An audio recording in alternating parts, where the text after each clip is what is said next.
നമസ്കാരം. മലയാളി വാർത്തയിലേക്ക് സ്വാഗതം. പ്രവാസി ദമ്പതികളെ വീടിനുള്ളിൽ മരിച്ച നിലയിൽ കണ്ടെത്തിയ സംഭവത്തിൽ കടയ്ക്കൽ അഞ്ചുമുക്ക് ഉഷസിൽ എസ് സുഗതൻ, ഭാര്യ ലത എന്നിവരെയാണ് കിടപ്പുമുറിയിൽ മരിച്ച നിലയിൽ കണ്ടെത്തിയത്.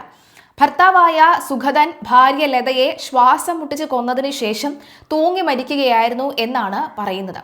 3 ദിവസം മുൻപാണ് ഇരുവരും ദുബായ് റാസൽ ഖൈമയിൽ നിന്നും നാട്ടിലെത്തിയത്. കഴിഞ്ഞ ദിവസം 11 മണിയോടുകൂടി വെള്ളിയാഴ്ച 11 മണിക്ക് മടങ്ങാനിരിക്കവെയാണ് ഈ സംഭവ വികാസങ്ങൾ അരങ്ങേറിയത്. പ്രവാസി ദമ്പതികളെ വീടിനുള്ളിൽ മരിച്ച നിലയിൽ കണ്ടെത്തിയതിന് പിന്നാലെ ദുരൂഹതകൾ നിറയുകയാണ്. ഇട്ടുമൂടാൻ പൂത്ത പണവും പിന്നാലെ ഗൾഫിൽ നിന്നും വരുന്ന മാസാമാസം അയക്കുന്ന ലക്ഷക്കണക്കിന് രൂപയും ഒക്കെ ഉണ്ടായിട്ടും എന്തിനാണ് ഇവർ ഈ കടുംകൈ ചെയ്തത് എന്ന സംശയമാണ് ഉണ്ടാകുന്നത്. ആത്മഹത്യയല്ല, മറിച്ച് ഒരു കൊലപാതകവും ആത്മഹത്യയുമാണ്.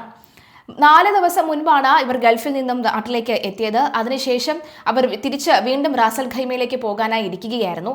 40 വർഷത്തെ പ്രവാസ ജീവിതത്തിൽ നിന്നാണ് അദ്ദേഹം ഈ കാണുന്ന കോടാനുകോടി കണക്കിനുള്ള സ്വത്തുവകകളൊക്കെ തന്നെ ഉണ്ടാക്കിയെടുത്തത് എന്നാണ് പറയുന്നത്. മാത്രമല്ല, നിലവിൽ രാവിലെ 11 മടങ്ങാനിരിക്കെയായിരുന്നു ഈ സംഭവ വികാസങ്ങളൊക്കെ തന്നെ അരങ്ങേറിയത്.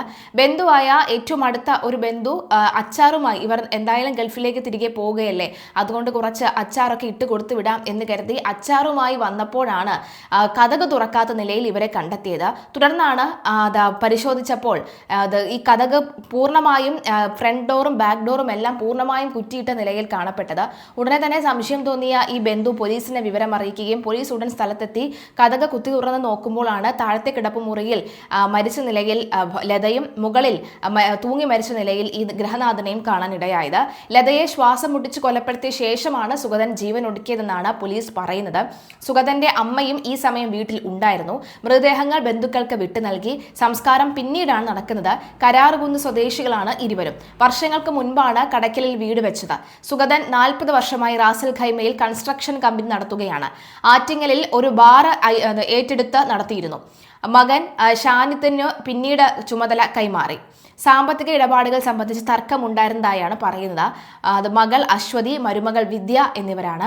എന്തായാലും ഇവരൊക്കെ തന്നെ വെൽ സെറ്റിൽഡ് ആയിട്ടുള്ള ഫാമിലിയിൽ നിന്നുള്ളവരാണ്. അതായത് പണത്തിന് ബുദ്ധിമുട്ടില്ല എന്ന് പുറമേ നോക്കുമ്പോൾ തോന്നുമെങ്കിലും ഇവർക്കിടയിൽ സാമ്പത്തികപരമായി വളരെ പ്രശ്നങ്ങൾ ഉണ്ടായിട്ടുണ്ട് എന്നാണ് പറയുന്നത്. എന്തായാലും മക്കൾ എത്തിയതിന് ശേഷം മാത്രമേ ഈ മൃതദേഹങ്ങൾ പോസ്റ്റ്മോർട്ടം ചെയ്ത് ഇപ്പോൾ മോർച്ചറി സൂക്ഷിച്ചിരിക്കുകയാണ്. അതിനുശേഷം വിട്ടു നൽകുകയുള്ളൂ എന്ന് വ്യക്തമാകുന്നു. എന്താണ് മരണത്തിനുള്ള പിന്നിലെ കാരണമെന്ന് ഇതുവരെയും വ്യക്തമായിട്ടില്ല. തുടർന്ന് പോലീസ് ആത്മഹത്യക്കുറിപ്പോ മറ്റെന്തെങ്കിലുമോ കണ്ടെത്താനുള്ള ശ്രമം നടത്തിയിരുന്നു.